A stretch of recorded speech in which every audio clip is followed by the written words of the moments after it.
వ్యవసాయంతో పాటు రైతులు పాడి పరిశ్రమను అభివృద్ధి చేసుకుని మరింత ఆర్థిక అభివృద్ధి సాధించాలని పాల ఉత్పత్తిదారుల సంక్షేమమే ధ్యేయంగా కరీంనగర్ డైరీ చైర్మన్ రాధేశ్వరరావు నిరంతరం పనిచేస్తున్నారని Husnabad milk chilling centre manager Chintapula Nagaiah తెలిపారు. మంగళవారం కరీంనగర్ జిల్లా చిగురుమామిడి మండలంలోని సుందరగిరి కరీంనగర్ డైరీలో పాలు పోస్తున్న 29 మంది పాల ఉత్పత్తిదారుల పిల్లలకు ఒక్కొక్కరికి 800 రూపాయల చొప్పున నగదును పంపిణీ చేసినట్లు మేనేజర్ నాగయ్య వివరించారు.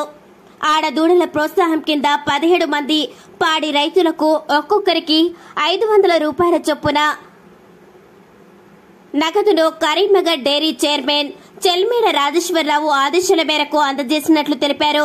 పాల ఉత్పత్తిదారులకు కళ్యాణ మస్తు, పాడి రైతు భరోసా, విద్యార్థులకు స్కాలర్షిప్స్, పాల నిధి, పాడి రైతు సంక్షేమ నిధి, విద్యా ప్రోత్సాహకాలు, పాల కేంద్రం, భవన నిర్మాణానికి చేయూత తదితర సంక్షేమ పథకాలను అమలు చేస్తూ ఇతర డైరీలకు కరీంనగర్ డైరీ ఆదర్శంగా నిలుస్తుందని చెప్పారు.